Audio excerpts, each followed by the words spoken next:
And hello, everybody. Hello, everybody from the series. We should all be live now, and Siri's already trying to talk to me. All right, good. It looks like we are live. I see all of the folks. So let's see. We have Cedric. Hi, Cedric. Hi. How are you guys? Happy to be there. And we've got Bettina. Hey, guys. And Jack Fryer, who nobody's ever seen his face before. It's amazing. Yeah, just below me. And Alex. We cannot forget about Alex. Yeah, that's right. Where is it? There's Alex. There's Alex, and then, oops, wait, I'll get it eventually. This is hard to do. Eric. There's Eric, the other Eric. I can't. Yeah. This is and then so Patrick. All right, well, hello, everybody. Hello. I see a bunch of highs that are coming in the YouTube chat and the Discord chat. Welcome to our last bonus episode of the Cassandra Workshop series. It's time to have some fun. So before we get started, anyone have anything they want to say? Patrick, I know you always have words. Well, I mean, what am I gonna say other than congratulations, you made it 8 weeks. And what do you get out of it? Another 8 weeks. No, we're not gonna do that. Wait, no one told me to prepare content. Like the next 8 weeks starts now. Yeah, exactly. Welcome to the preview. We're now going to start our 32-week series. Oh. No. Oh my God. Anyone here can deal with 32 weeks of this. No, Alex can. He's a trooper. He'd Yeah. be like, Yeah. 64 weeks. What are you talking about? Yeah. And Christian is asking, did I forget Patrick? Maybe I did forget Patrick. I was trying to do the point thing over to Patrick. It's really hard when everything's like reverse and upside down. So, Christian, let me just tell you, yes, he did. And a matter of fact, he didn't even invite this call until the last second until he realized don't believe him. It didn't match up. Yeah, don't believe the kind of respect I get here. That's okay. That's all right. Don't believe what he says. So at this point, all right, we see all the team. I think everybody here is probably familiar with everybody and who we all are. So we've gathered everyone here today to have some fun. Now, we'd be totally amiss if we didn't start with a Menti, right? Now, one thing I do want to point out, notice there's a QR code on there. You can just scan that instead of having to do the menti.com, but we'll still do that as well. So let's go ahead and get to Menti because, you know. Our game there. Hey, that's an improvement. Yeah, like, you know, it wouldn't be this series without a Menti. So let's go ahead and get in there. What's a QR code? A QR code is that funny square barcode looking thing that you can... I don't know if this is the same on Androids. Take your cell phone and... Yeah, you could just take your camera and scan it, and it will... Matter of fact, I'm going to do that myself right now. It's built into every cell phone except in Australia, Eric. So yeah, let's go to the Menti. All right, I'm going to open the Menti myself. Make sure that that's doing what we expected to do. And if you would, give us a nice thumbs up on that. There we go. I see all the thumbs up coming in. Wonderful. Give it a... This time I want to do it as well, you know. Okay. Oh, we should I'm do ready. this as well? Exactly. I'm ready. Are you ready? Yes, I am. So I don't know how many of you are actually know what kind of questions and stuff I put in here, so we'll figure that out. Awesome. I think everyone should join because that's the last Menti it is of the last all Menti. the course we did. Okay. Not the last Menti in general, but the last of this course. Okay, who will be in the top 10? Haha. You want some swag? Yeah, this is like, you know, if you've been one of those folks who've been really working on the Menti quizzes and everything, and you've been like, man, I just haven't got on the top 3, you've got this chance. You have this chance. All right, so the first 2 questions, they're really just going to be more some of our survey things. And now, I swear we don't ask this to just try to get a bunch of feel-goods. But yes, how likely would you be to recommend the Cassandra Workshop series? Oh, let's just stop right there. I'm just going to stop the survey right there. I'll take it right Yeah. Perfect.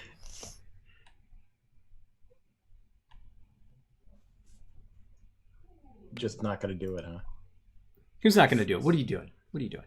What's stopping You it? said you were going to stop it. Well, I wanted to stop it because the score was really nice. So I was like, you can spot it. Don't jinx it, all right? Yeah. Get that one person who gives us like a 0 now. Like, no. Yeah, that's usually the case. There's always somebody who's got to be contrarian. You know what I need is less. So J12, which we know J12 from the series over in Discord, says 10 on 10. Thank you for that. We really do appreciate that. I'll take it myself. Awesome. Alrighty. Well, thank you. Here, I'm going to go ahead and move on at that point. Thank you for the responses. And this one is freeform. This is for you to fill out. What were the highlights and the lowlights of the series? And, highlights are always wonderful. We want to know about those lowlights too. What things could have been better? What things did you really like? More importantly, I want to know how I can not pay anybody because they messed this up. So, Cedric Secco on response, and so yeah, we're gonna see. No, it's important for us. Like, if you're gonna recommend it to a friend, tell us what we can do to make it better for your friend. Yes. Now, if they're really your friend. What I want to know was Killer Video a highlight or a lowlight? I like the Eric guy was odd. That's so true. We have to work with him every day. Yeah, totally wasn't me submitting that one. Totally not. Let's see. Equal. Oh, that's interesting. A lot of different connected technologies we covered. Chat was a bit distracting. That's interesting. Okay. Uh-huh. Yeah. Which You should one? be on the other end handling the chat. That Oh, feels yeah. very differently.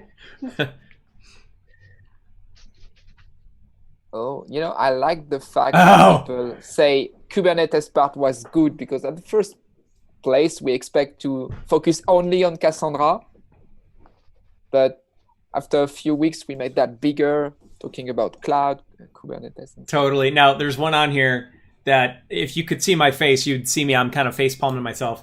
Lowlights, examples were not tested on Windows. That's fair. I think so many of us, so many of us work on Macs and Linux platforms and such, and we do have Windows machines. I would say there's a lot of truth, and we did not at first test as thoroughly on Windows, and I think some of you had bared the brunt of that. And then I think a lesson learned we definitely had from this series. I think half the folks that were on were all Windows users. So lesson learned for us in the future. So Patrick, we all need very powerful gaming PCs. That's right. Yeah, I was gonna say, please. Yep. Alienware R16s for everyone. Oh yeah, Alienware is Yeah, great for nice. Windows. Totally. Yeah, no, I have one of those. I have a gaming laptop. It's kind of funny. You call it a laptop. I mean, the thing weighs enormous. It weighs more than a desktop, and the power supply is bigger than the laptop. Yeah. It is 185 watt power supply. Ha. It has a. Oh, it that's has weak, dude. I got a 230 watt power supply. Yeah, it's just it's a portable gaming rig. That's what it is. But I think it'd be perfect for this. Oh yeah, I think we should. With that, you can do week 6 exercise. Right. Need that power. I Let's see. used to travel with one of those. I like the lowlights or the highlights. The whole series interactivity. Lowlights. Why only swag for the top 3, not top 10? That is a good one. Or missing good material and prep work. Missing a chapter in Cassandra stats. What's that? Cassandra stats? Is that like with the metrics? Yeah, is that? Are we talking like maybe in the chat? Whoever typed that one, if you can give us a little clarification on, are you referring to like what Eric just mentioned, like the actual metrics coming off of them, or more ops admin kind of stuff? Let's see. Oh yeah, the CAS operator was magic. I do agree. There's some magic going in there. Is that a good magic or bad magic? That's what I Yeah, was good like. call. Dark I'm magic. gonna go for dark magic. Yeah, will it turn you into a frog or something? I'm definitely seeing a lot of good for the mentees. So everyone seems to like the mentees, except for some people. Okay. That actually would be a really interesting session to do at some point, is get someone like Jim Dickinson or someone on here and talk about, okay, what actually went into the Cassandra operator. Yeah. Actually dig in. That'd be kind of cool. Chandran answered, yes, it is on Cassandra metrics and statistics. Okay, so that's what that one. Thank you for following up there. Oh, just stand by, Chandran. So we've got some stuff coming your way that will blow your mind and make your life bleed. Don't oversell it. Preview. Now we have to make it Preview, really just a good. preview. Oh, jeez. Yeah. Maybe it's awesome. Maybe not. Oh, looking forward for Kafka and training on Docker's Kubernetes. Eager to learn these technologies. I see one in the middle here that's highlight understanding the power of cloud native. Low point, realizing how limited my hardware Ubuntu box is. Now, to that, low point, that's also another lesson learned, I would say, for us. We found that there were, I would say a majority of folks that were with us on the series that resource-wise and their machines, like definitely the Kubernetes one, trying to spin up 3 Cassandra nodes on a single machine. I have a really good machine, and it that's hard to do. So definitely we may have kind of went a little too far in the resource needs in certain cases. So that's definitely something for us to kind of fix in the future. Ooh, another good lowlights. Less on Cassandra, real-world problem patterns and troubleshooting. Oh. Suspense. Yes. We do have some things Yeah, I'm to seeing a say bunch of about Windows ones. Notice that, David. Hands-on lab environment is a highlight. A little bit above. That's really sweet, and they put a lot of efforts on having the environment for the Kubernetes-related trainings, for example. Yes. So training instances. Yeah. Yeah, Can totally. you take a screenshot for chat? Oh. Going into a database somewhere. Yeah. Yeah, right? I only pull out the lowlights though. Sorry. Oh no. Yeah. Well, I saw this one. I will miss you all. We're not going anywhere. We're just ending the series. It's not like we're all gonna That's like, right. okay, we're all moving. We're all changing careers. So not gonna be a farmer. Yeah. Yeah. No, we are definitely going to have more coming, and we really do. Again, we appreciate the feedback, and we take all the stuff that all of you say seriously, and we use that to kind of evolve what we're doing next. So thank you, everybody, for that. So at this point, right, we're in our secret bonus episode. This is really the last one of this particular series. And for today, I mean, we've already kind of started talking, touching on some of this stuff, but we're gonna go over the Astrathon winners. And we'll talk about those projects and those folks, go over a little bit of a recap of what we did for the series. We're going to have a fun mentee, a ridiculous mentee. You can still win swag in this. And then we're going to end with an Ask Us Anything except for Bettina. We're just going to mute her, and we're not going to let Bettina talk at all. Yeah. Why Yeah. not? I looked at the slides too late, and I thought, what's that doing there? This is the reason why we hide you the slide, to be honest. Yeah. All right, so with that, let's go into the Astrathon winners. Dun, dun, dun, dun, dun. Should we just sit here for a moment with suspense? Or should we do it? Be nice to the people. Come on. Should we do you that? have the music? Dun, dun, dun. Oh, yeah, where'd my music go, actually?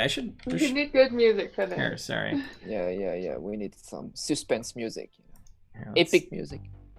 Well, you guys Had can't a hear my lot of music. submissions, by the way. Thank you very much for everyone that did. Yeah. And they were all over the map. Yeah, there are all sorts of really interesting submissions and different technologies, all sorts of things. Okay, are we ready? Let's do this. All right, so here are our winners. In third place, by the way, maybe Alex, can you say Anne's name? I'm giving that one to you. Well, I definitely can pronounce first one. So the first place goes to Marat Gubaidulin. Second place, that's a little bit harder for me, but still something I can try to Roskowski. handle. That's obviously Kevin Garshovsky. And the last one is the hardest for me, so sorry if I'm wrong. It's Ayan Chakraborty. I think you I did did better my than I was best. going to do. Congratulations. Congrats. Oh, there's Ian. Yeah, I see Ian in the YouTube chat. you Now, go. what we're gonna do is we're just gonna go through all three of these real quick and just give a kind of quick summary. So who had Ian? Who can give Ian's summary? I can. So, you know what? I will copy paste the Ian repo on the chat. Just to see. So Ian did a Maven, a Maven project, well structured using latest. The long-term support GDK 11. So we went through all the documentation. As you can see, there is a lot of documentation for us to deep dive. Good package structure, good naming, overall good data model using bucketing where needed. Some some curl command to test. You didn't have the maximum note because there are some glitches in the documentation we had to fix here and there, missing an S in the URL or everything. But that's really a good job, and that's really a good sample for anyone wanting to do a project on Astra/Cassandra. So here you got everything you need. So congratulations. And Cedric, I see that you dropped the link on YouTube. Could you also drop that in Discord to the repo? I can. Done. Thank you. There it goes. Boom. So for those of you who are interested, add something here too, David. Yeah, go ahead. This is not the last time. So I know a lot of people were like, "Can you give us an extension?" Hang on to that code if you didn't submit it. This is not the last time we're going to do this. We had a lot of fun, but this was a last minute thing. We're now working with Hacker Earth, which is a company that does professional hackathons, but we'll also do some of our own as well. If you're a student, we're working with Major League Hacking for the 18 to 24. If you're a university student, we just partner with Major League Hacking. So plenty of places for you to win prizes, get some cash, show your chops. And when you do something like this, put it on LinkedIn. Yeah. Because that's where you get noticed, and we will amplify it. We want to really make sure that you are well known to be a total rock star. Alrighty. All right. So for number 2, who's got Kevin?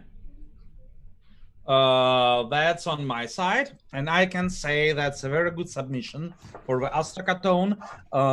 That's a Java project regarding radioscopy researches, like in the medical field, and it looks very good. Code is very clean and easy to understand. Not so much documentation, but you basically don't need so much documentation with a well-organized and very readable project. Very well Dockerized, containerized, and in general, very good overall view, and it works how it should work, and it looks nice. And yes, I really enjoyed reviewing this piece of code. Yep.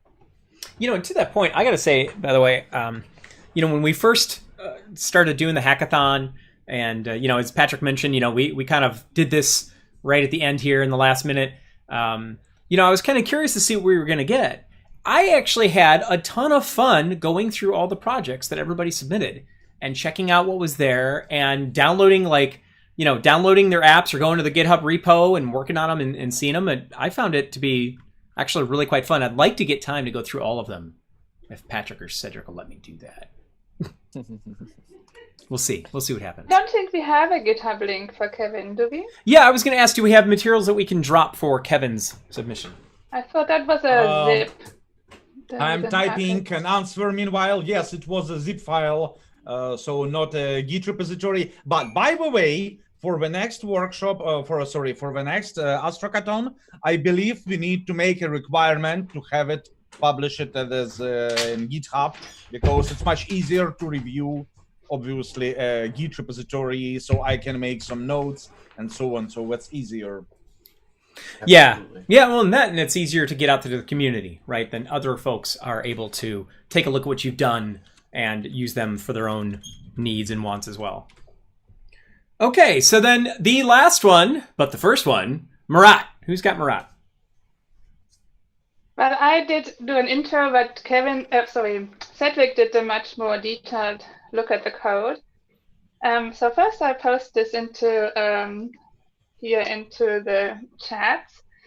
I was absolutely blown away by the quality of that GitHub repo that Murat put together. It has a lot of diagrams, how the app is composed. It has very clear instructions. It worked. Every step worked, and then it was Dockerized. You create the app with Docker Compose, and then everything was downloaded. It took a while. It downloaded the internet, but then in the end, I had a really, really interesting app. Yes, and there's actually a lot of complex components in there. So it creates a Cassandra container. It creates an initialization container that creates the schema. And then there are additional components in there. So it uses so many things. Cedric is in a better position to comment on that. But it uses Kafka, and it uses a lot of components for processing and aggregating the data. in the end, it's really time series that's aggregated into a forecasting application. So it's really nice with a nice UI, with a nice layout, easy to follow. I thought it was a fantastic submission. Awesome. So congratulations to our 3 winners. Let Cedric say a few things about the code. Oh, I'm so sorry. I'm so sorry. No, let me add a couple more. So again, congratulations. Same. I was just impressed by the quality of the code. I mean, impressed is the word. You might tell with the README. If you go to the repo and see all the architecture diagram and screenshots, you might tell that all those components are fully Quarkus, the latest fast Java microservice technologies.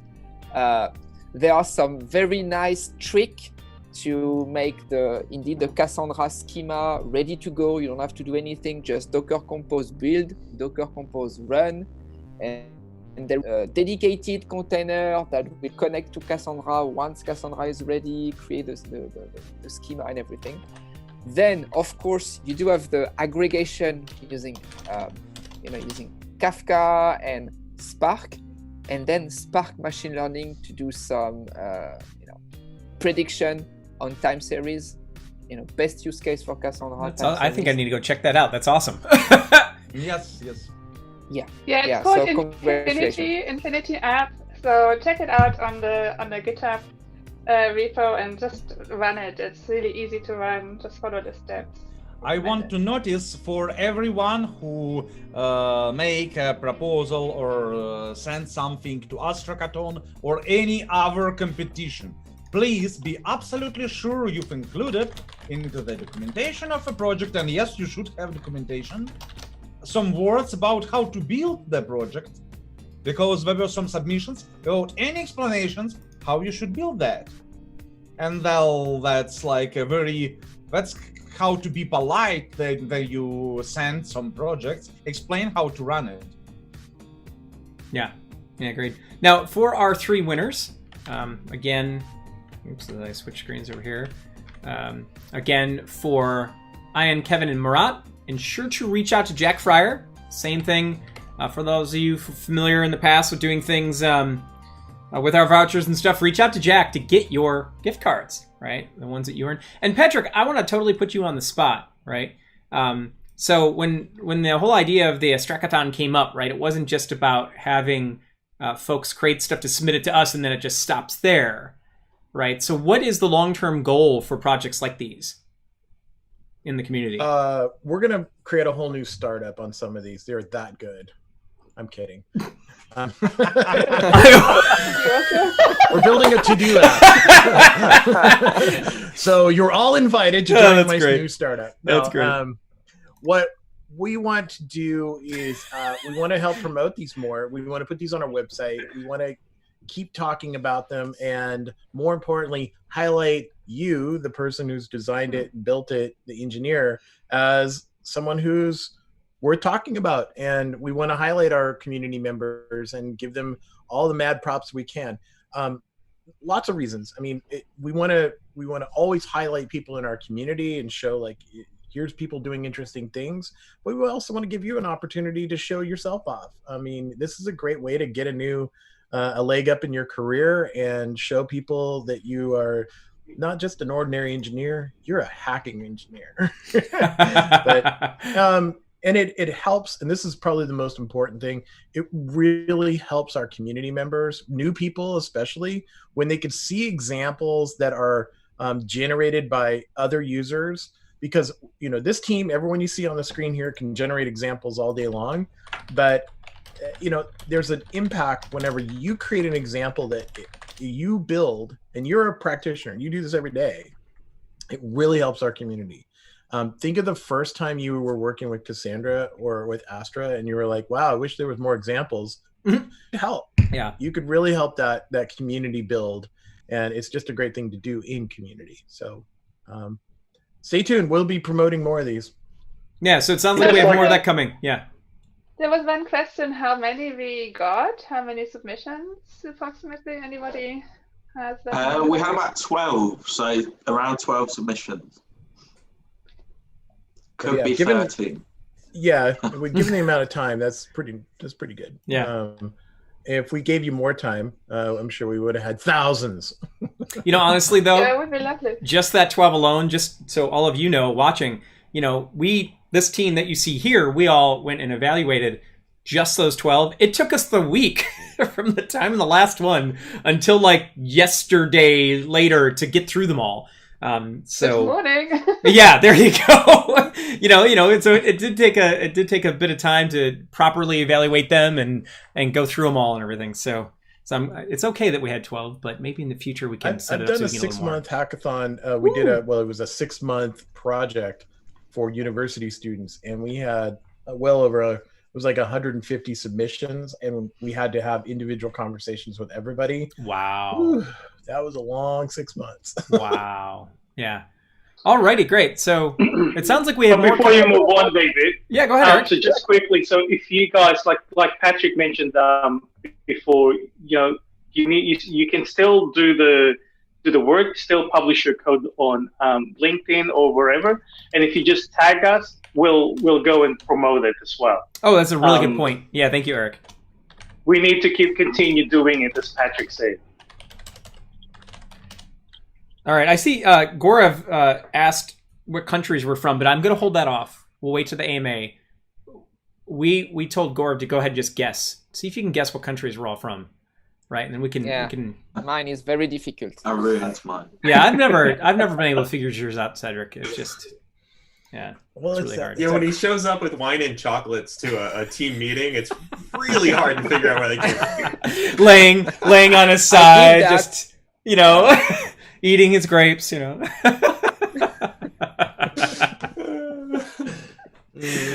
Yeah, so we will. Really easy to tell. Yeah, so we'll save that for the AMA. Yeah. Well, when he starts wearing his kangaroo shirt, then I know exactly where he's from. Oh, that's funny. All right, so moving on into the workshop recap. Now, for those of you who've been with us or were with us, right, for the whole 8 weeks, wow. It was a journey. It was a journey for all of us as well. For those who joined us in the middle, don't forget that you can always go back. All of the episodes, all the workshops were recorded. All the materials still out there in GitHub. None of that has changed. But let's see, Cedric, you want to go through the recap? I feel like you're good for the recap. Yeah. So we started with the first 2 weeks focus 100% on Cassandra. Data modeling, architectures and data modeling, because the best way to fail a Cassandra project is the data modeling.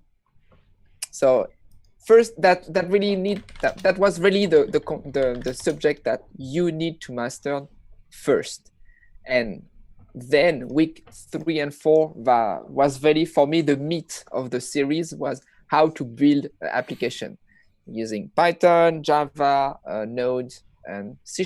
But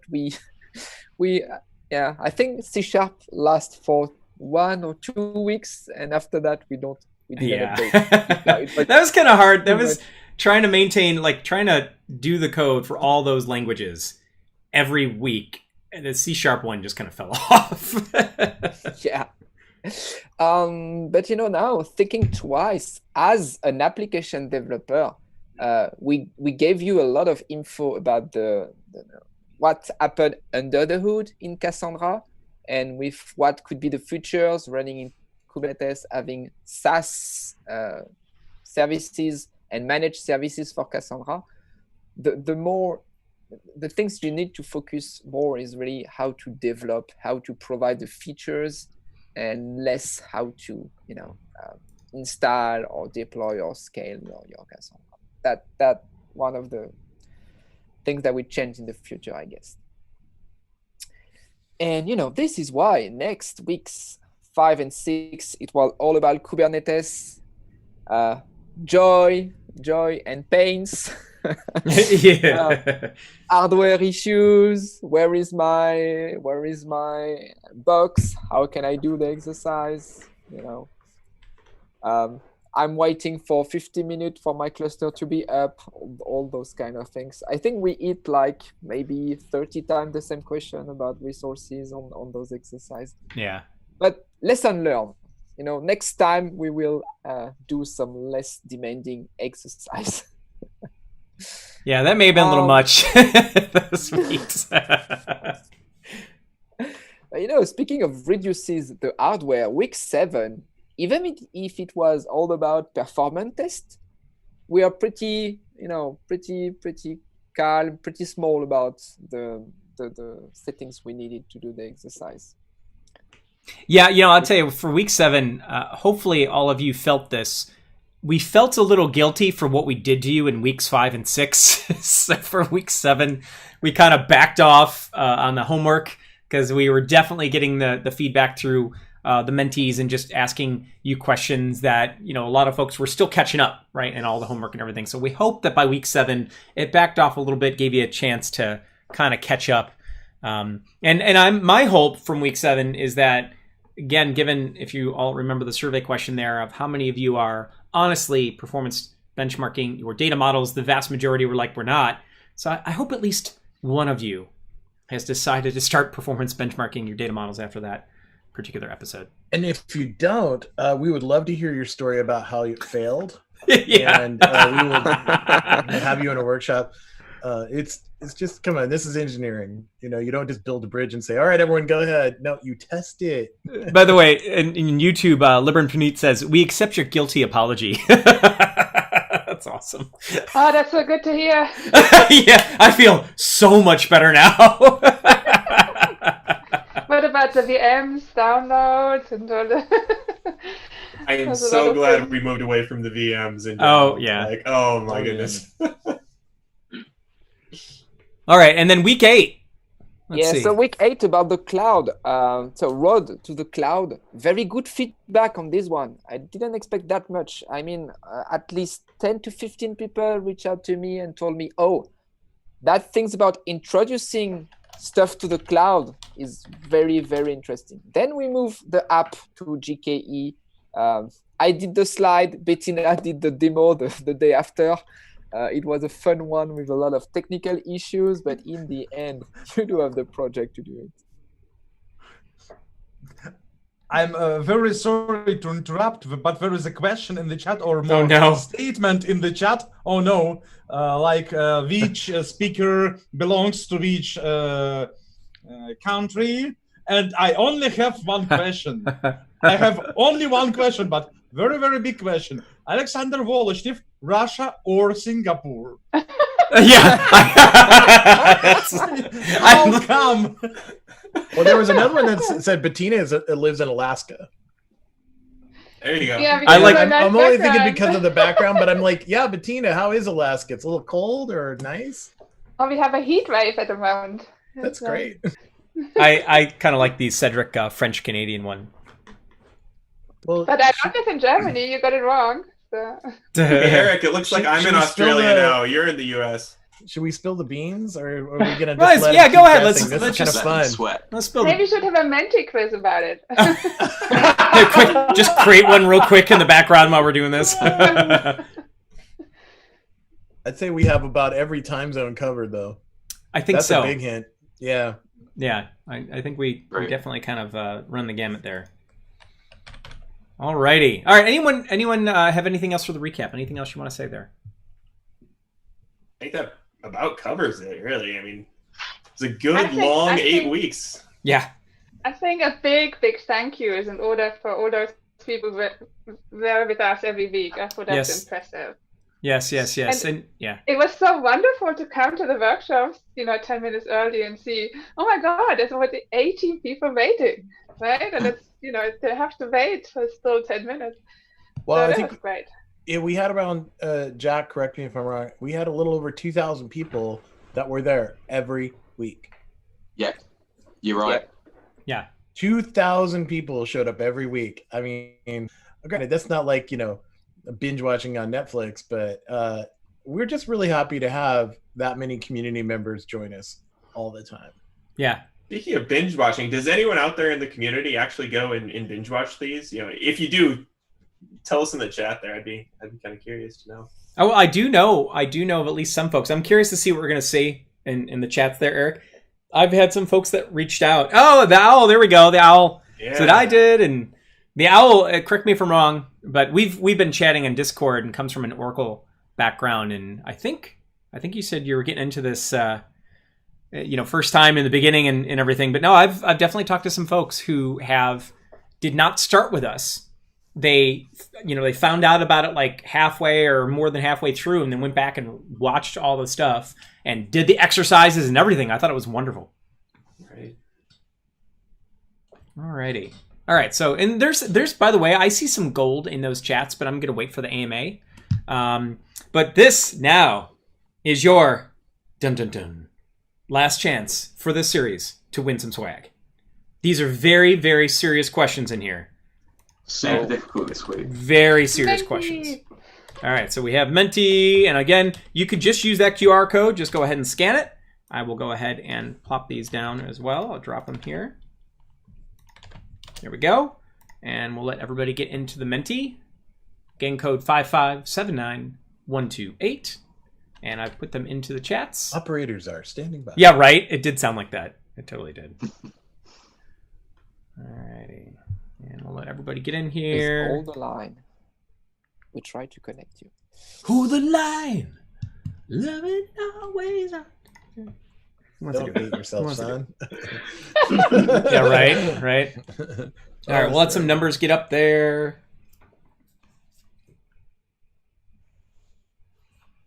Woohoo.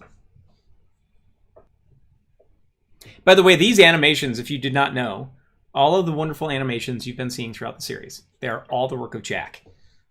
And so, if you want animations for your own project, Jack is totally willing to do all these in his free time. Well, and for the voucher administration, right? This all goes to Jack as well. All the swag, all the vouchers. All the swag, yeah. Anybody who's gotten swag, the vouchers. If there's anyone you want to bribe, it's me. Yeah, it's very true. He does all the stuff to make us look good. Let's be honest. We're fumbling around up here if it weren't for Jack. So let's just get down to it. Jack's the one really doing any work here.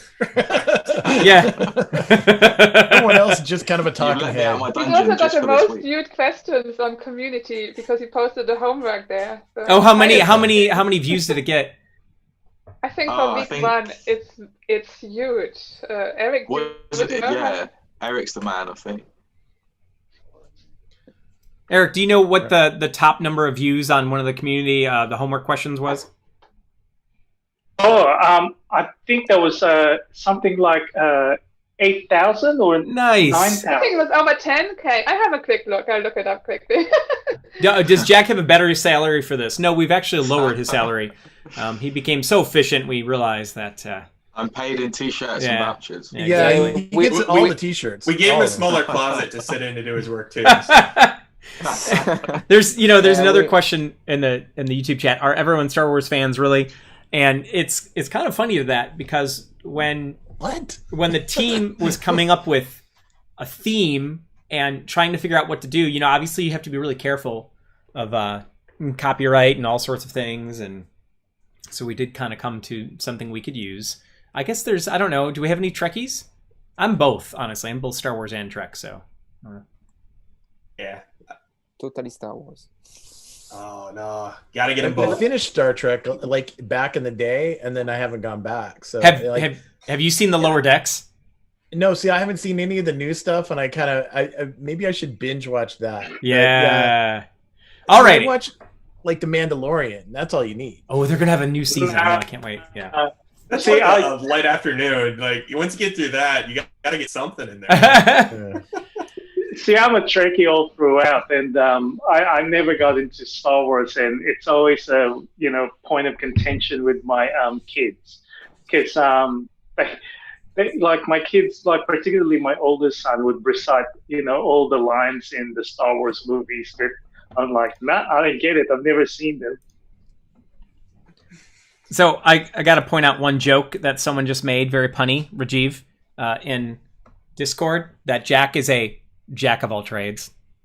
I like that. All right, so I think we've maxed out on our quiz numbers. Let's get into this very super serious quiz. Again, top three will have a chance Owns. will have a chance. I think everybody should play this one, by the way, including the team, because I don't think they know what nobody knows what the answers are. I'm mad. All right. Are we all ready? Let's do this. I'm kind of freaking out about this. Don't forget to look at your phone. Look at your phone. Where did the name Cassandra come from? Greek mythology? Nowhere. It's just made up. Cedric the Great? Or Norse mythology? Who write those questions? I didn't read them. Oh, We ask these questions every week. Who wrote the last question? Yes, it's Greek mythology! And Cedric the Great, we answered. Yeah. Yes, it is Greek mythology. Patrick, you want to give some of the history here? Because there's some fun history in the naming, isn't there? Oh, are you suggesting that Patrick was around during the Greek mythology days? He was, wasn't he? It was around 800 BC. Patrick's a Titan. How old are you, Patrick? He's a Titan. It was just me and Plato back then, and we hung out a lot.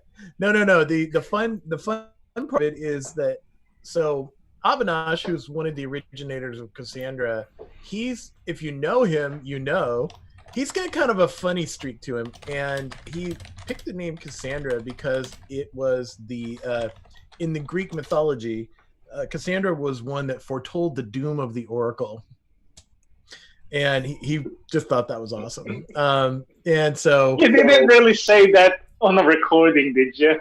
I did. And, I've said it on stage, Eric. What do you mean? I got it on a T-shirt somewhere. I have no shame at all. I've been doing this for 10 years. But yeah, that was where all the other stories don't count. That's the one that counts, and it's awesome. All right, cool. Thank you for that, Patrick. Moving on. Sorry, I was typing something in the chat there. All right, let's see. Is that Jack? Is that you, Jack? Or is that a different Jack? Me. Oh, whoa. I'm the winner. Wow. What happens if Jack wins? That's really weird. Somebody said I was the son of Zeus. Does that make me Kratos? All right, let's see. That was Sorry, okay. No one So plays God of War here. Okay, never mind. sorry, I skipped really over that. For obscure. some reason, the leaderboard, I did that. So anyway, who stayed up the latest to deliver the workshops? Eric? Definitely Eric. You should really pick Eric. Or other.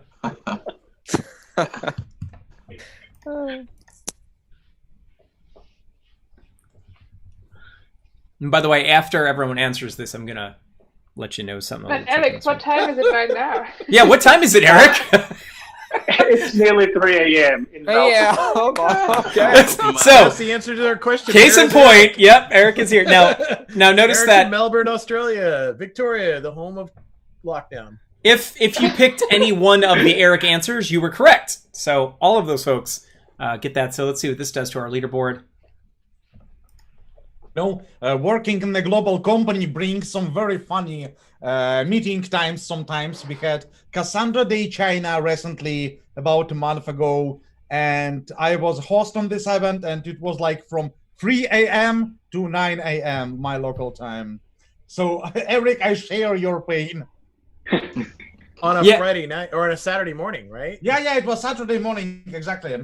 Yeah, there's no doubt that I think the folks that were more in the EMEA APAC regions bore a lot of the brunt of the late nights and double episodes, right? Because we do them on Wednesdays and Thursdays to try to accommodate multiple, as many people in different time zones as we could. No doubt there. That will change, and maybe we can share that feedback.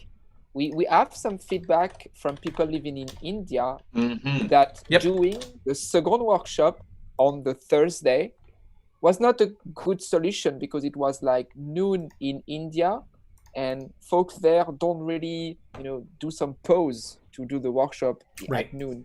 And for that reason, we would like to shift the second slot a bit later during the day for those folks. So if you think it's a good idea, you should tell us.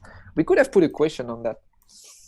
Yeah, that's a good point. Yeah, no, we definitely got a lot of feedback as far as folks in the time of these. So just look for in the future, we will try to adjust to accommodate accommodate some of the time zones a little better than what we had in the past. All right, so in the top we have Chandrasekhar, which that's matter of fact, Chandrasekhar. Sorry if I'm totally butchering that, but he was actually one of our submissions as well, one of our code submissions for the Astrathon. Mihir and Last Chance. And Alex, is that you, Alex? The fourth one, or is that a different? Yep, Alex? that's me. Alrighty. All right, let's go to the next one. Again, very serious questions. Who constantly seemed to have an echo? Oh no! Everybody, if I am the one hosting. Was it Alex, David, Cedric, or Patina? There's 2,000 people that could answer that. Yeah.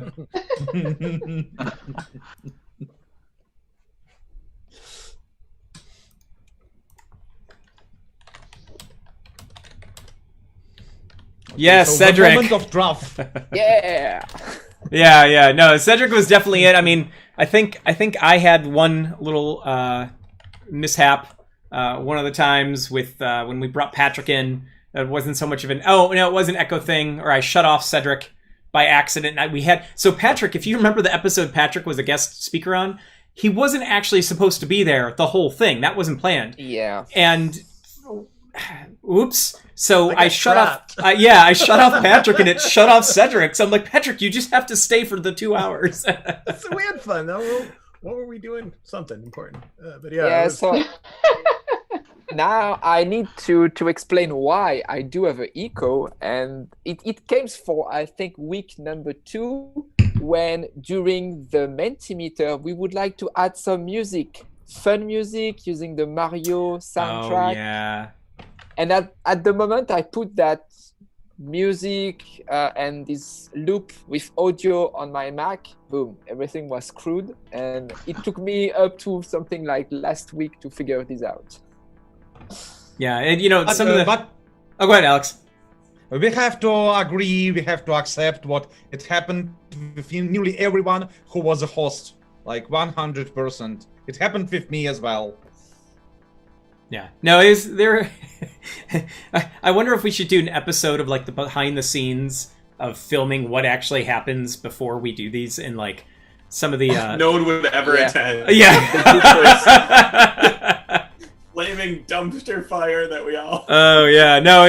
We've lots of lessons learned. All right, so let's see what our leaderboard looks like. Ba-ba-ba-bum. And Alex, what's gonna happen here? Oh, Alex takes the lead. And we have CSI Gyros. Go I ahead. also Hey, want to on the have some board. swag. Alex wants some. Wait, we don't get swag. We're not allowed the swag. They don't give You it to know us. my rules about this? No. Just take him out. No swag. And then Last Chance. No, we've seen Last Chance before. So Last Chance. I don't know if you. Jack, has Last Chance ever won? No. All right. I have. Last Chance. No. This is your time to shine. This is your time to Your shine. last Your chance. last Your last. Yeah. I didn't even see that. Oh my god. Oh, that's great. All right, next very serious question. Where did our special guest Patrick McFadden appear? In space? On the sun? On the moon? Over the rainbow? Oh man, these questions. I know these are really hard. I know. It should be like, where did I get stuck? That should be a little 5-minute fun thing, and then I'm like, oh, I'm totally Yeah. stuck here. Totally looked at the right question. And So, got the wrong answer. It was on the moon. If you remember, he was on the moon. We had him. Everyone thought I was in space, though. Yeah, well, maybe it's because you're kind of spacey. It's kind of like it's a Venn diagram. In space, but on the moon is more. Yeah. Exactly I mean, I guess the that was a little tricky because you're like, well, isn't the moon in space? You One know, of those but- tricky Menti questions. Yeah, very tricky, Yeah. very tricky, serious question. All right, so let's see how our leaderboard looks now. Oh, wow, Psy popped up there, but let's see what happens when the timings come in. Always wrong. Oh, well, David, now that's not me. David's top. We have Kevin Castillo and Psy. We know Psy. And always wrong, you're so close. You're not, you've not always been wrong because you're really getting up there in the leaderboard.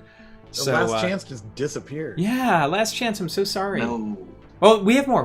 Let's do it. All right. Let's see. Next. Always the next one. How many different hairstyles did Alex have? Just one, he never changed it. Exactly 6. He loves that number. One for every workshop in the series. It never changes. It never stays the same. It's always in transition. I think I know the answer to this one. All right, let's see what happens. Yeah, one for every workshop in the series. If you go back and take a look, between Alex's hair and his facial hair, he just kept changing it every single time. Oh, everyone's going to go back and watch now. Yeah. They're going to be like, what? Someone's going to be like, no, in episode 3, he had the same hair as episode 2. That was a bad question. That was there's We going need to to be have like an episode where he cuts his hair. there's going to be a fan wiki out there where people are going to start tracking this. It's like, did you see Alex's last video? What is it like now? Did he change something? Yes, he did. You got his eyebrow pierced. I see it. Oh, no. Yes, hair is the same, only different styles. That's true, yeah. That's right. All right, let's see. So, where did our leaderboard go to this time? In a way, I think this is probably one of the hardest ones because the questions are all over the place. Oh my, all of our leaders just got shot out. Oh, look at that. Out of nowhere, Y&V. Oh, wow. So we have Y&V, Aha, and Prasad. So ensure to reach out to Jack to get your swag. Yeah, hit me up. And we will get you fun The stuff. most ridiculous questions ever. So if you didn't win, don't feel bad at all. No, you shouldn't feel bad. You shouldn't feel bad. All right. But you should really be paying attention to Alex more is what you should. Yeah, that's really what it means. That's really what it means. All right, congratulations to our quiz winners. And now, dun dun dun, we get to move into the favorite part, right? Is they ask me anything. And I've seen all sorts of stuff already coming through. Let's talk about how we're going to facilitate this, because this is going to be difficult. I'll just be quiet, and then there. Oh, no, I mean, how do people ask questions? On the chat. Right, Do we got they put Discord, we got YouTube. Both. Yeah. Actually, can I kick it off? I'm gonna Yes, kick please. it off. Professional question guy. Jack, when am I gonna get my voucher? Okay, can we ban the Eric? golden question. Can we just Can we? Can we just get that out of the way, because that's got to be my low light. The amount of times that I have to field that question, it's ridiculous. So to put Eric out of his misery, you should have all on Monday. You'd have received an email from Eventbrite, and it will give you a link to claim your voucher. You need to submit that by today. So we're going to close the form in a couple of hours, and then we've got thousands of requests. So please bear with us. It's going to take a couple of days to send them all out, so you can expect to have your actual voucher with you by Friday, as long as you submit the form. And if you need the form, please message me in the chat, and I will send it. Alrighty. All right, there's that. Now, I'm already seeing some good questions coming in on these chats. And in Discord, especially. Yeah, you want to do the Discord one, Cedric? I'm reading all the question. Never mind. But the Chandra Sekar question is pretty neat. Yeah, let's do it. Let's do it. Let's see. Okay, so you want to read it? Oh no, with my ugly accent, please read it. All right, so he says, a fun question. Everyone from DataStack's team who are live can answer it on screen. In Greek mythology, Cassandra was not at all believed by the people because the god Apollo had a curse on her that she won't be believed by the people ever. Now Cassandra is believed by the people to be one of the most widely used peer-to-peer distributed databases all around the globe. Even Netflix, Instagram, and many use this. Did the curse on Cassandra, was it ever reversed back after Facebook invented Cassandra in 2008? What is your point on this transformation growth? Any ideas? Ooh, I've got an answer here. So, there's a parallel. People used to not trust the eventual consistency that we talk about because, oh no, what's going to happen? But it actually ends up being one of the best things ever, and it's just like that's a good response. Didn't believe the truth in Cassandra. Boom, parallels. Yeah, and you know, Patrick, I'm gonna put you on the spot too, going back because Patrick and I have some history, and And I knew Patrick at the time that this Cassandra thing was becoming a thing. And I remember him talking about this, and this is, if you remember at that time in the database world, sharding had just become a thing. And there were various tech stacks out there that started like this sharding of relational databases, and you could have some fun with that. But I remember it was a different time back then. It was a totally different time, and I think there was a lot of skepticism of whether or not something like this would actually truly scale and work and everything. And now look where we've come. So I'm curious, Patrick, on your take from the question here about Cassandra now being believed. What are your thoughts? Yeah. Okay. So yeah, it's funny because we did. That was my first conversation with you about Cassandra. Is like, this is a real database, and you're like, no, it's not. And so yeah, I think I was one of the first 10 people on the planet to ever put it in production. That was back a long time ago, 2011, something like that. Yeah, it was a while ago. It was a while ago, but I think this is a curse broken a little bit. There's now a group of true believers, but I am still shocked and amazed by how many people think that it's not reliable database when it is probably the most reliable database you'll ever use. So a lot of work to do. And it's like the things like eventual consistency that freak people out. It's the fact that it's a distributed database and you're not really sure where your data is. And those are all fine. We're actually doing a lot of work to try to eliminate that with Astra, where we give you an SLA that you can believe in and trust, and the technology is implemented so you don't have to think about the underlying thing, but you could just use the awesome. And to quote a book that I am reading right now, trust the awesomeness. No. Oh, you're reading that too? It's Skippy? Great, isn't it? Oh my God!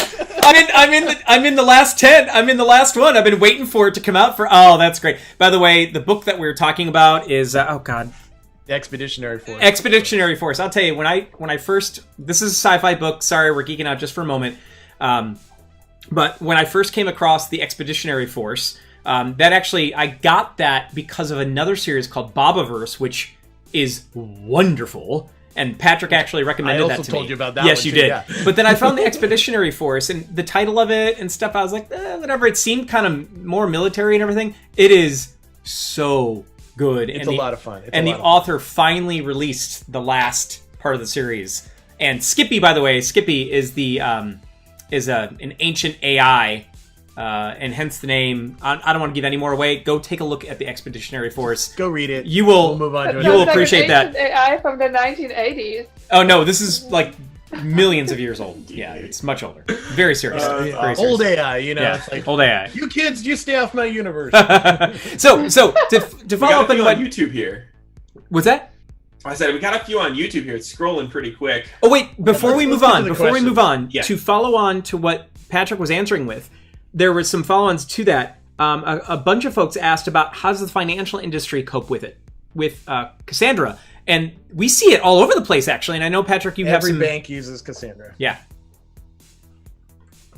Yeah, it's... Actually, there are some really prominent use cases of banks. For example, ING, a very big bank in Europe. Yeah. They were very early adopters of Cassandra, and they did a lot of content. They came to the Cassandra... what did we call them? Cassandra that we had. And put to great talks. You can find videos of them, so it's recommended. I would also spoke about Monzo, huge bank in the UK. Mobile banking, almost 100% on Cassandra. They do some talk on the meetups, and they do have technical blog explaining everything about that. But technically speaking, they are using event sourcing data model and not ACID one, and they use LWT whenever it needed. And now you know what is the LWT. And almost all the major credit cards, they're all also users. So this kind of answered your question, Chandrasekhar, is that, yeah, we're still working on it. Look at all the questions after yours where people are like, no! Yeah, so we got work to do. Yeah.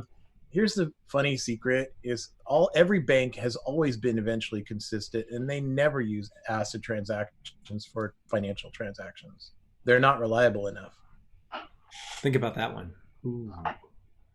All right, so Eric, you had one. Pravina asked, where can we find sample questions for certification? So all the questions, all the quizzes in the academic courses are patterned on the exams. Yeah. So you need to do the quizzes multiple times to get confident and get a feel for it. Yeah. Oh, Eric Z, what was yours? You had one. Oh, there's a number of them here. Just trying to scroll back up to the one I was looking at there. Give me 1 second. Yeah, there's a ton coming in YouTube. Yeah, it's much faster than we can probably keep up, but do our best. Okay, so when we need the same table data for 10 different queries with different predicate requirements, you recommend 10 different tables of the same data. That depends. There are these nice indexes in Cassandra that, in the right, in the right cases, can be used to great effect. So, not to give the answer that everyone hates, but it's use case specific. Mm-hmm. But it really is when it comes down to it. There's a lot of cardinality stuff you have to keep in mind.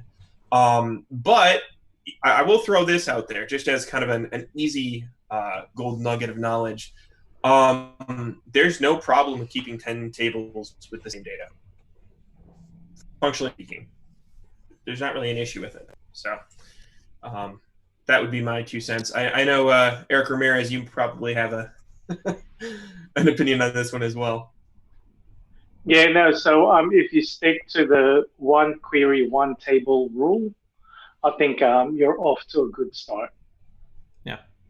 Yeah, absolutely. There are there's improvements coming in Cassandra 4.x or possibly Cassandra 5.x that will change it. But for now, stick to that rule. Yeah, that's a good answer. That's a very good answer.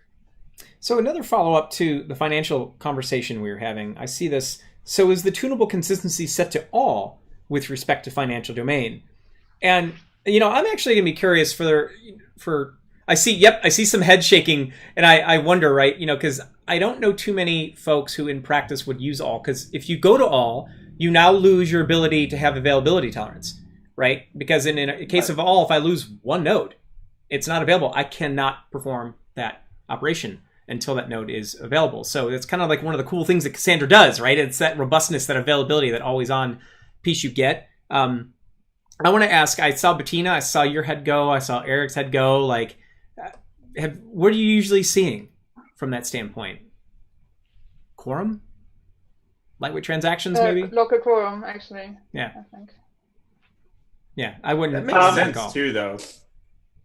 Oh, sorry, go ahead. I mean, it depends, as Alex said. It depends. But yeah, it always depends. It depends on the requirement. I've not really seen all at all. There's actually, I believe there's a ticket where there's discussion. I think it was started by Jonathan, and the idea was to drop all the different consistency levels that really don't make any sense, just so it's not so confusing to people. Yeah, because the one thing to think about with that is, if we're talking about consistency, there's the concept of strong consistency, and you can achieve that with a quorum read, quorum write consistency level. It's actually I don't think we'll get into it here today, but there's actually a really simple equation. Yeah, that's basically. I believe we talked about that in week 1. Actually, was quorum. Yeah. I think there's a slide on that. Yeah. But basically, the short version is you can actually guarantee strong consistency in Cassandra, the distributed system of Cassandra, with quorum. So.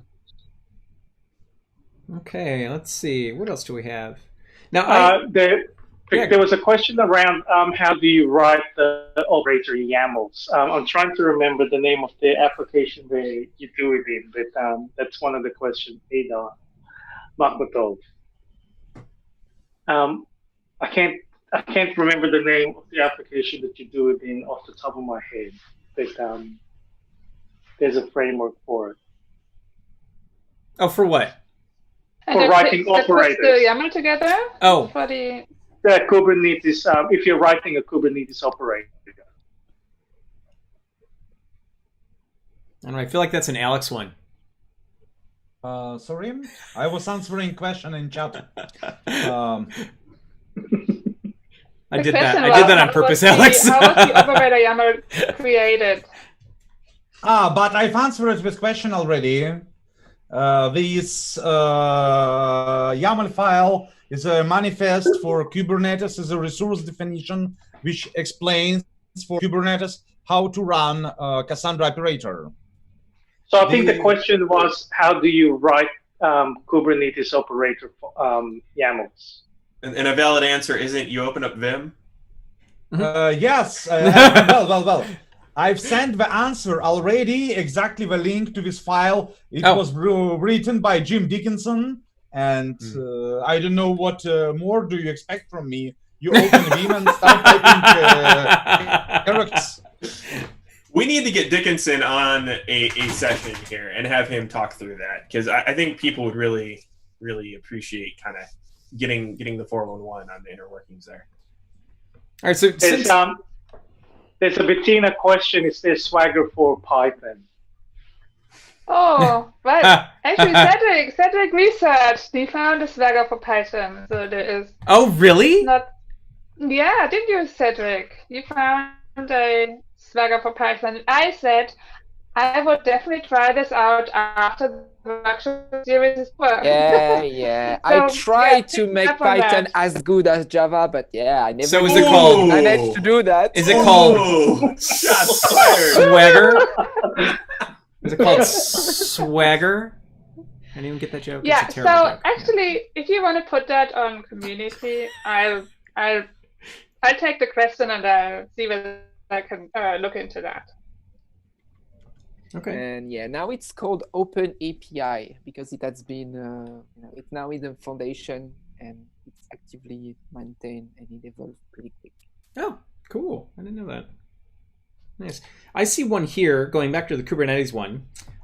Is Cassandra on kind and Kubernetes used in production? Now, I would say kind, no, right? That's not really meant for production use. That was something we used because it allowed us certain things. It was really easy to spin up locally. It's definitely more for development and testing.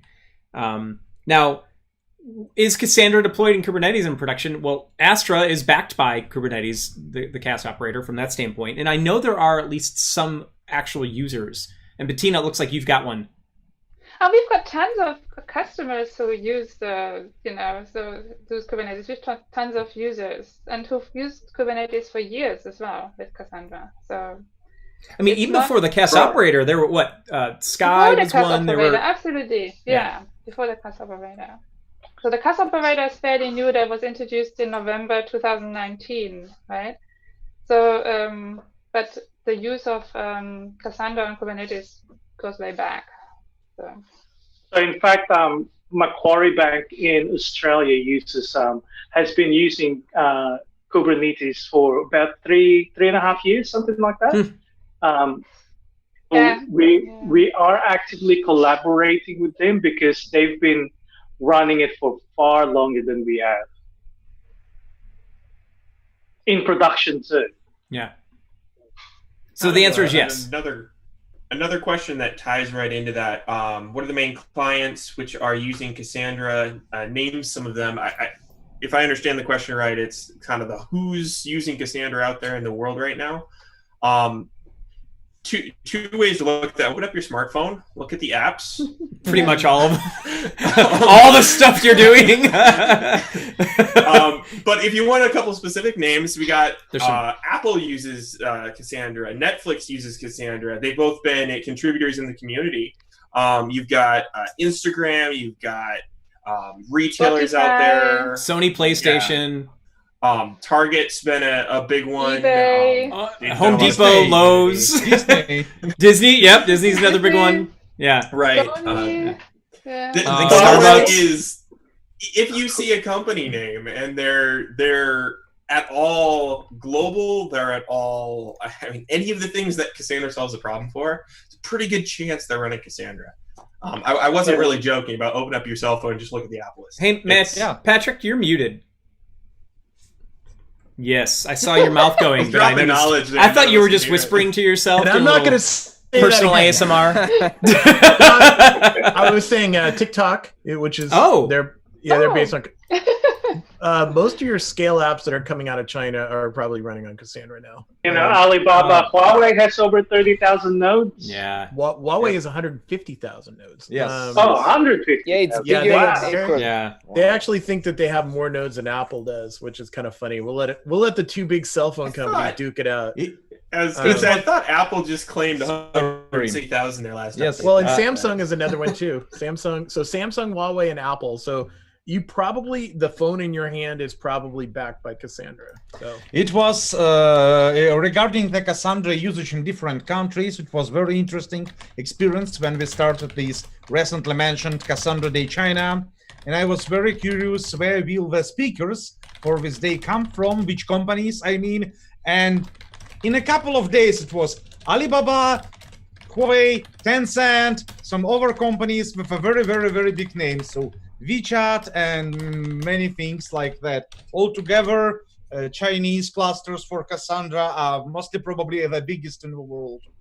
NTT Docomo. So in Japan, if you have a phone, there you go. Yeah. Yeah. Cell phones and banks, they all seem to love Cassandra.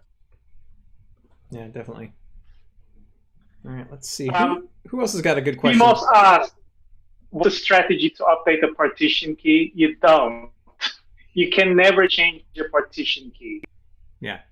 That's a really good question, though. I think almost Yeah. every presentation I've ever done that's covered partition. That question comes up, That's yeah. been asked. Yeah. So the solution there is you make a new table, and that new table has a partition key that you want. There's no alter statement though, just like Eric was saying. You don't use an alter statement on a partition key. That you think about functionally what that would do, that would be a very bad thing.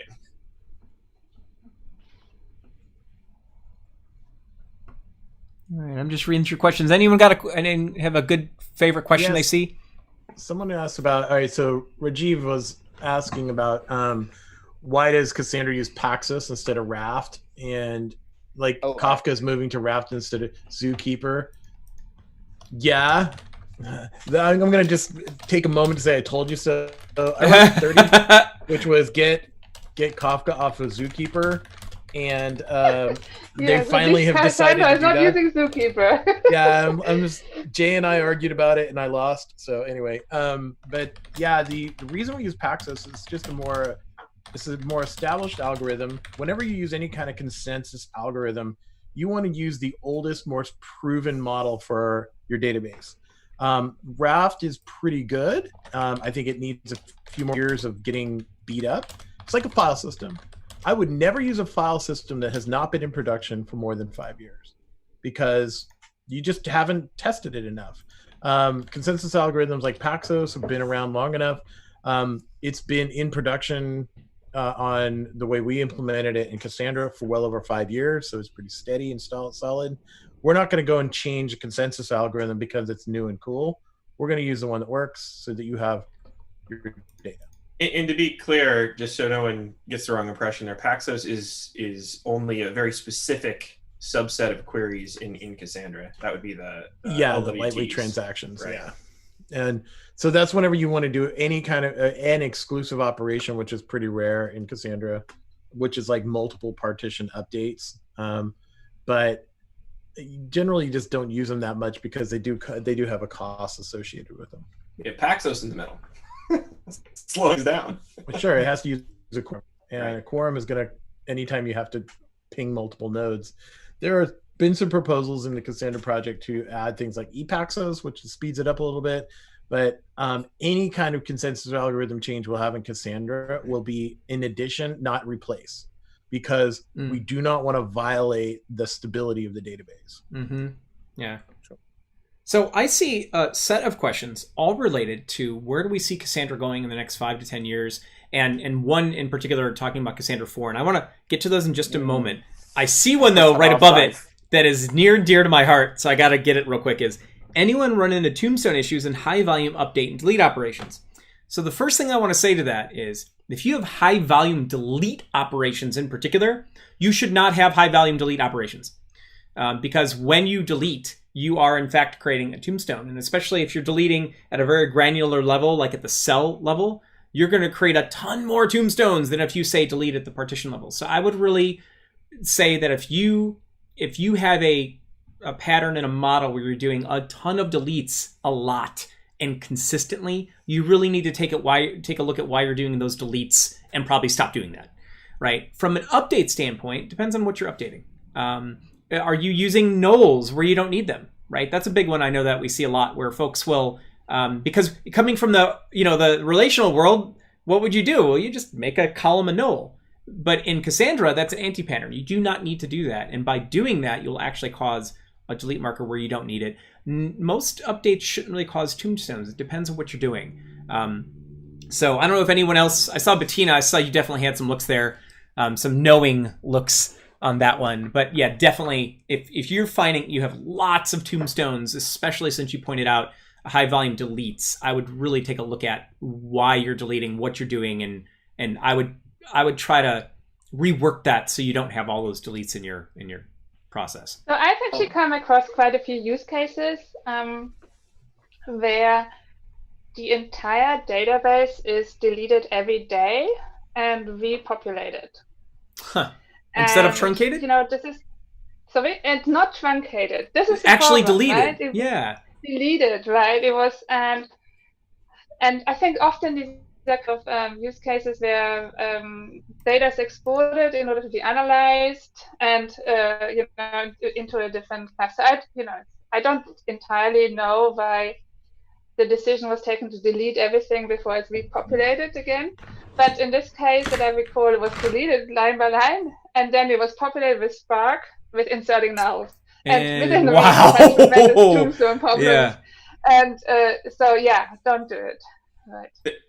There is also something that we didn't get into, I think, at all this particular session, but if this is a common thing you're trying to do with lots of deletes and like high velocity time series workloads, for example, yeah, where you've got tons of stuff going in, but then you're also expiring a ton of stuff, there are some compaction strategies to help there. Time window compaction strategy would be one to go read on. Again, not getting into it here, but Google it. There's a lot of blogs on it. It can alleviate a ton of the issues from these really, really high velocity workloads. So. Yeah. And you can also do it. Oh, go ahead. There's another stupid human trick you can do with special time series is you can, because Cassandra doesn't get too attached to its data files, you can delete the data files in the file system while the database is running. So that was actually a trick I've done with time series where because the SS table is immutable when it's written to disk, you just look at the timestamp and every day you delete all the old timestamps. So you never actually issue a delete in the database, and the database is fine. I like that one. It's good. That's cool. All right, so I saw there's a whole set of stuff regarding Cassandra 4. Actually, it looks like a couple folks are asking for a small session on Cassandra 4 at some point. But maybe we're working on that. Yeah. Yeah, maybe we could talk a little bit about Cassandra 4 and then what's coming. Yeah, we are working with the committers. With the what? The committers, the team, the Cassandra team, to do something about that. Oh, well, you mean to do a Cassandra 4 session? Yeah. Oh, wonderful. Okay, so that actually ties great into the question: is Cassandra an open source database, and does it have a strong community? Yes, it is open source. Cassandra is there. It is available. Go and get involved. The strong community. It actually has a really cool community. When it comes down to it, the amount of committers, the amount of talent in this community is fantastic. We want more. We always want more. But the people that are putting their heart and soul into this are just some fantastic people, and there are more and more of them. So. This keeps getting asked. It's just in different variations. So comparison with Couchbase, with CockroachDB, with MongoDB. Cassandra's just better. And I feel this question almost on a daily basis, and my response is always, I don't waste time talking about it because they're not competition. So you'll never hear me talk about other databases because Cassandra for me, Cassandra is the only solution. So I know you guys keep asking different variations of the same question, but I just don't waste time on it. All right. So what about, can anyone kind of just give a quick summarization of some of the coolness for Cassandra 4.0? What's coming? I mean, when's it going GA? We're done beta testing. Let me grab my crystal ball.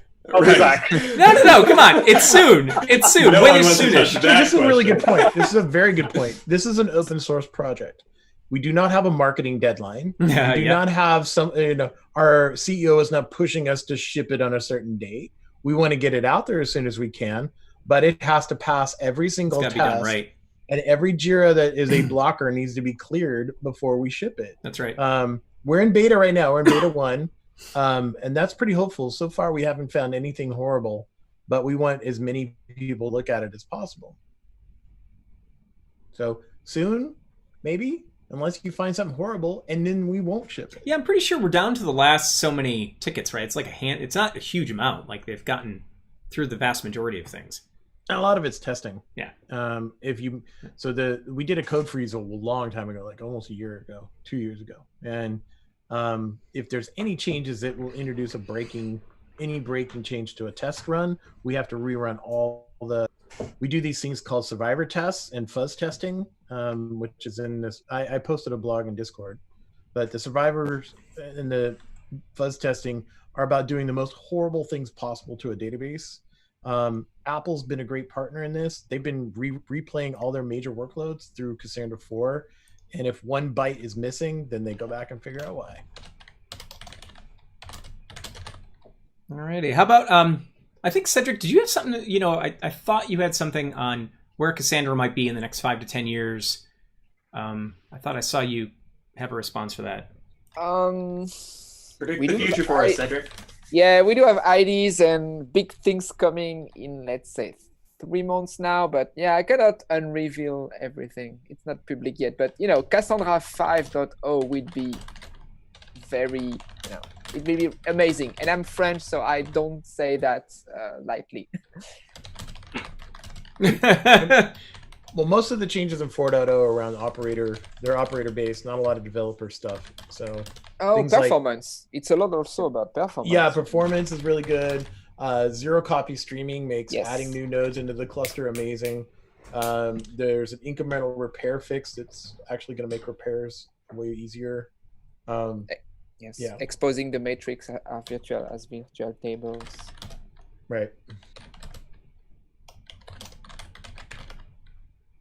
Alrighty. Let's see. Is this session recorded too? There was a question about. Yeah, go ahead, Eric. I was just going to say there was a question about what's the best practice for compaction and how long you should keep it. I thought that was a really strange question because compaction is just part of the normal operation of a Cassandra cluster. So it's something that you don't manually manage, you don't touch it, you don't do anything with it. Yeah, I wonder if there was a different question in that question. I saw that one as well, and could that be around time window compaction? I'm wondering if they're if they're referring to like TTLs or something. Yeah. I'm not sure. If you can clarify in chat there, that might be. And there was another question to the people on the screen: have you committed any Cassandra code? And the answer is yes. Woohoo! Big YES. Huge. So we don't just talk about it; we work on it too. Yeah, DataStax in general is one of the biggest contributors to even open source. I mean, that's right. Yeah. So I see one here. This is fun. This is in Discord. In a hypothetical scenario, if I need to get some data from a table in production, not always, just once, and I need to do a full table scan, I know it's bad, but I'm going to do it only once. What is the best way to approach it without impacting the live production users? Well, I would say, part of my answer is going to be cheating slightly, which is if you have a pattern that we see a lot. And now I realize you're saying only once, so my answer may not apply completely.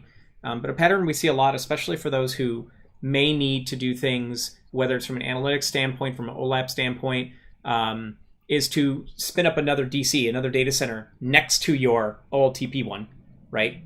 Use the wonderful inherent nature of replication to replicate that data, and then perform whatever those types of copy or whatever the scanning operations on the one DC that is not your live OLTP one. That way, right there, you're not going to really affect the performance of the one that is facilitating those requests. But that also then, suggests that you have another DC, you've got the hardware, you're doing that, right? So that doesn't really answer the question directly. But if someone was asking me which way I would recommend, I'd say don't do the scan. It's easy to say, well, just do it off hours. And if you have a business model that actually has that, maybe that works. But so many of the folks that we see using Cassandra, they have a global user base. There's not really off hours anymore, right? I don't know. What do you guys think? There's a kind of another angle to this one as well. If you're gonna do, I realize you said once. Yeah. But if you're gonna have to do this, say, every couple months or something, it might be worth looking into some sort of a analytics tool, like Spark, for example. Yep. Because you can do well in production, kind of separate DC, isolate the workload, but you can do these tremendously powerful analytics jobs on your Cassandra data. And it doesn't matter if you're doing stuff in Spark that would be kind of a full table scan in Cassandra, because Spark is actually handling a lot of that logic for you, and it's doing it in safe ways with good protections. And it won't time out you in 2 seconds. Right. I'm talking specifically with the Cassandra connectors that are there. I highly recommend checking it out. There's a lot out there on it, but it can solve a lot of problems. Anyone else? I felt like we had some more. Increase the timeout of your read. Oh no! Look at Patrick's face. He's like, no. Yeah, reduce the page this size. hurts when I do this. Turn it up. Do more. No. We don't have a lot of guardrails built into open source Cassandra. We will, by the way. There's a change to that coming, but just keep in mind, if you find a guardrail, pay attention. Yeah, we didn't put a lot in there, but the ones we put in are really bad. Yeah, so you jump over that one, you will fall. It's just getting to know how a distributed system works. I think this is one of the big changes for developers and even admins, is that a distributed system, you don't know where the problems are going to happen sometimes. Like when you were dealing with a single system like an Oracle or MySQL, you can look at all the statistics on one machine and get a pretty good idea what's happening there. When a distributed system, if one or two machines is having trouble, you don't even know it until something bad happens. So there are ways to monitor that, but it's just something to pay attention to. Yeah. And a follow-up to this, Anna in Discord, and Cedric, you already answered part of it here, is what if you want to have analytics on a regular basis? Right. And that's a follow on to kind of what I was talking about. Have a dedicated data center for OLAP, because that is honestly, that pattern is so freaking cool, because to me, that really kind of exemplifies one of the really cool features of Cassandra is, again, that inherent automatic replication, where I can stand up 2 data centers right next to each other, have replication automatically in real time, bring my data from my OLTP data center over to this other one, and then I can perform whatever OLAP analytics queries I want on that other data center. And I'll have near real-time analytics, and I will not affect the performance of my OLTP production data center. I love that feature because it's so easy and it's so simple. And then, as Eric was talking about, you can use Spark on that thing, right? You let Spark do its thing. And, and you can do that with open source, by the way. If you want to get a little bit further, you can push in some of the DataStax Enterprise stuff if you start doing things with like Graph and Spark and analytics, and you can combine them and do all, but putting that aside, you could do that with open source. So definitely another DC if you could do that. And as Cedric already said, big CPU, slow drives, right? Yeah, you can change the compute.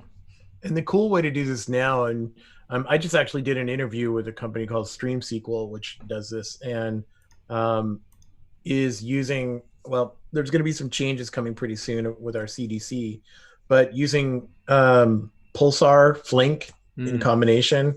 Pulsar and Flink are becoming the cool way to do stream processing and real-time updates in data.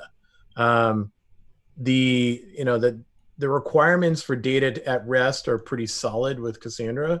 But when you have change data capture, meaning when the data gets committed into the database, then it emits that data into a Pulsar topic. And then it's immediately processed by Flinked and re-rolled back into Cassandra. Super powerful. Yeah. And a follow-up on that as well, from Sudakar in YouTube. Any implementation having data centers across multiple cloud providers. Totally. Cassandra. Hundreds. Yes. Cassandra is completely deployment agnostic. You can have a single Cassandra database that exists across on-prem, major cloud providers, all in the same database. It's, again, one of my other favorite things about it. It doesn't care. So yes, the answer is yes. You could totally do that. So companies like hotels.com deploy anywhere and everywhere because they want to be close to their customers, to their users. I saw a question. I don't know the answer. So this is a question for everyone. If Cassandra is running on Java, why can't you run Cassandra on Windows? Because it's all Java based. And it's not a stupid question. I mean, if you run Java, you should be able to run that on Windows. The limitations are the file system. The file system implementation in Windows is not easy to handle when it comes to yeah. So it's not the language that's at fault. Challenge. Right. It has nothing to do with Java itself. It's the OS. There's a funny, painful story on this one. But at one point there did exist a horrible experiment that was basically Cassandra on Windows. I'm glad we don't talk about that much anymore. Oh, the main problem with the main problem we ran into with Cassandra on Windows was in the file system. We rely on memory map files in Cassandra to map to the data files that are on disk. The NTFS file system does not allow for a lot of that to happen. It's just not built the way that like a Linux file system works. So whenever you do something like a delete or you move or pointers or anything like that, NTFS lies to you and you wind up with corrupt data. So, and it was, the F-syncs also lie to you. So you wind up with corrupt data. So it just turned out to be, let's never, ever try to make this work. Got one here on a little bit of a different note. For single table on a node, why does Cassandra have multiple sstable.db file or sstable.db files? Is it for performance or some other reason? That's an excellent question. If you remember, I think it was Patrick said SS tables are immutable.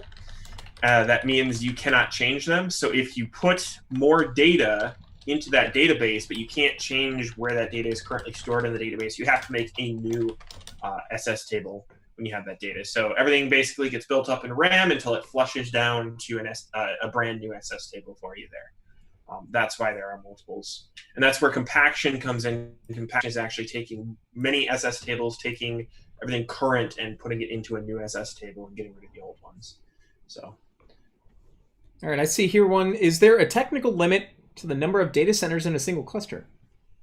I don't think so. Dude, have we ever run into that? What's the practical? Patrick has got one here. I feel like I get to answer the stupid questions, like not stupid as in it's a dumb question. It's like, why did you do this? It's almost like limits. Like, how far can you take this thing anyway? I've done over 1,000 data centers, but what happens is it starts allocating memory for gossip transmission. So it has to slab allocate. So eventually it starts becoming diminishing returns because you have so many different data centers to keep track of, and that has to be done in memory, that it starts degrading.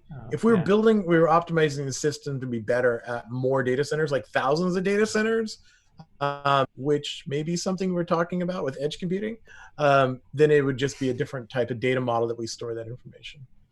It's problematic for the driver too because it tracks the metadata of the cluster. Good point. That's so it's memory load. It's a massive overhead, Yeah. So what do you find is the practical? Do you have any thoughts on practical limits to control that exact thing for the amount of data centers? Tens of data centers. Yeah. I mean, I've seen there's I think there's a few retailers that have a data center per large store. So, think of how many stores a big retailer would have. Okay. All right. And it's just a couple more from the multi-cloud standpoint. You know of any Cassandra implementations in Oracle Cloud? I mean, I'm sure they exist. I don't know any yet. Okay. So, I see Patrick as a yeah. We're an OSI partner. The answer is yes. And then the other one here. Now, this one's totally an opinion piece from Jose in YouTube. Question about multi-cloud data stacks, or Cassandra. Which cloud do you consider the best in terms of performance regarding the big three? GCP, AWS, and Azure. We know that answer. I know which one falls off the bottom. Yeah, I don't know if I'm going to touch it, though. So this is going to be one of those... Every cloud has its good points and bad points. Yeah. And you would be best to try your workload in those clouds. See what it's easy. It'll cost you a few $100, and it's well worth a test. But I will tell you, there is a significant difference between clouds. And guess what? You can write a blog when you get your results. Ooh, yeah. That sounds like a good blog, actually. You let us know about that blog, actually. Linked in that blog. Yeah. Right? I don't know. The community member said it. It wasn't me. I accidentally hit share. Oops. But in all seriousness, if you're a company that is serious about being cloud native, and you got to do hybrid, mostly because you have leverage with the cloud providers. So, for example, if cloud provider X knows that you're heavily invested in them, there's no incentive for them to drive down your costs. That's really what it does in the end, because there are ways to get around the performance issues to some extent. But that's not really what you want to focus on. You're really focused on making sure that you're anywhere and everywhere. Okay, all right. So I think we're just going to take the last couple and start wrapping up the AMA here. Looks like we have a good last set of questions. Does the accidental deletion of SS tables and data files need recovery, or can the node be left as it is since the other nodes have the data and the subsequent flushes write the next set of SS tables? That's an excellent question. Bettina, I feel like you have one for that, or is that maybe just one of those knowing looks where you're like, yeah, we've seen that. Well, I think exactly. Eric and I, we worked in support, so we've seen plenty of accidental deletions of SS tables. It's not always entirely possible to recover everything, right? So the first thing you do when that happens is you update your LinkedIn profile. That's the first thing you do. And then start sending your resume out. Oh boy. But if it's isolated to a single node, given replication, then there are things you can do, right? Things start are running repairs, start doing various anti-entropy stuff to handle that situation. Absolutely, yes. Okay. One from the Owl. Is there a memory architecture diagram you can share? I tried looking, but I'm able to find a good hit. It's a hash map. That's all. Just a hash map. Yeah, mem tables inside of Cassandra are a hash map. You can go look at it, and it's the actual Java hash map. It's nothing special. Yeah. LinkedIn to be sorted. Yeah, LinkedIn hash map. All right, and I see. Okay, so Cedric answered one there, but I see one last one here. So Patrick, what's your? Oh, did you answer it already? The Alibaba one. Yeah, I just said go test it yourself because I have no idea. It's like this is what I'm going to say to anyone. And Frank, I'm not trying to be mean to you. I'm very violently opposed to benchmarking and throwing those on a website because, first of all, we could do the best job possible and be completely unbiased, and it'll still be wrong because everyone's workload is going to be different. You're going to have different requirements. It's easy enough to set up a quick test. Go test, put together some parameters for your testing. Like, I want to do high volume writes. I want to do high volume reads. Whatever you're going to do, I need to store a lot of data. Everybody has different strengths and weaknesses, but then just go test it. it's well worth the few $100 you're going to spend on renting that infrastructure. Yeah. And it's also, you have such a wide variety of infrastructure that you can choose from, right? With different specs. You know, you can go for CPU, you can go for high I/O rates, you can go for different types of disks. So I think it's too vague to just say we compare cloud provider with cloud provider. It's much more into the detail about what kind of instances you use for your specific use case. From a database to database standpoint, I know I've seen a lot of those questions. You know, can you compare this database, that database? Don't trust anyone who's handing you those numbers. That would be my piece there, because a lot of it's use case specific, and like Patrick said, even if we do it all right with the most integrity we could possibly do, it's not necessarily going to apply to use case. And we as a company can only test so many scenarios. So alrighty, all right, so let's go ahead and wrap up the AMI, and just to cap things off, thank you everybody. Thank you for being with us on this whole journey and learning and giving your feedback. That doesn't stop, by the way, right? We're not done. Matter of fact, notice the link right here. We should probably drop that link. What do you guys think? We should. Yeah, let's do it. Do we have that link handy? I'm gonna have to come out of full screen. Oh, you got it? All right. Thank you. Yeah, thank you for dropping that. Let me go back to the full screen. I ruined the show and that came out of full screen. There we go. There we go. Yes. So thank you. Jack is going to drop the link here. All right. I think I've got it as well. There we go. So take a look. Oh, you beat me. Ha ha! Yeah, so everyone, please keep an eye out for the next workshop. We are, what we're doing in Discord, what we're doing online. So many of you have reached out to us on LinkedIn and Twitter and stuff. Keep doing that. We're here. We're not going anywhere, right? We have more stuff that is eventually coming, and so we hope to see you then. And please keep your feedback coming. This is part, all of you are now part of this community, right? Somebody asked a question about the Cassandra community earlier, and here it's you. It's all of you, along with us and the other folks. So keep it up. Keep your apps coming, right? There's more coming with hackathons and everything. Anybody have anything they want to say in part as we now finally end?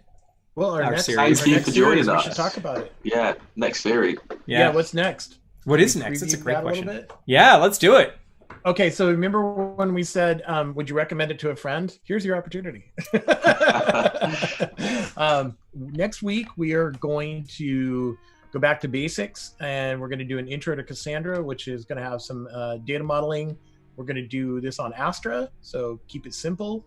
So if you have participated in this 8-week series, you should be just fine with this. This is not one for you, but I really do want you to go recommend this to a friend, literally. Jack, can you put the Eventbrite link into chat, please? We could use your help. Promote it to your people. Tag us on LinkedIn, whatever. We want to have more people learn about just the basics and how to do this. So that's what this is going to be about.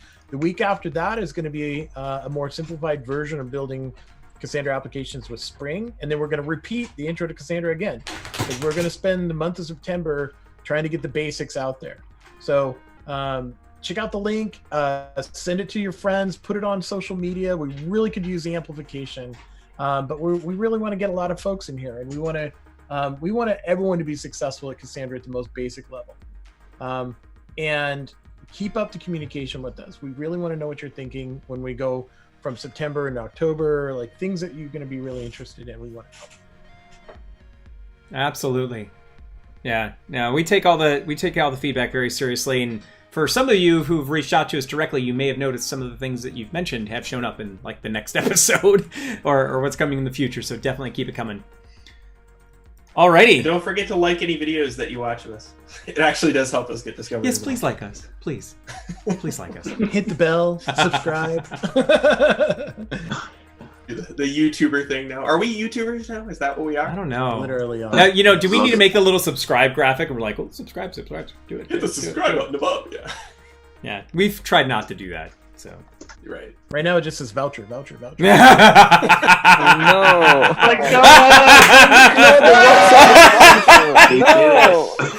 Oh oh, that's great. Alrighty. Sorry, Jack. I think On that bombshell. I think that's a wrap. And again, thank you everybody for coming with us on this journey, and we will see you at the next one. Take care. Thank you. Yeah, Bye. thanks. Imagine a being gifted with powers from the goddess of Cassandra, who grew those powers until she could multiply at will, move with limitless speed, and unmask hidden knowledge. With those powers, she was able to fully understand the connectedness of the world. What she saw was a world in need of understanding. From that day forward, she sought to bestow her powers on all who came into contact with her, empowering them to achieve wondrous feats.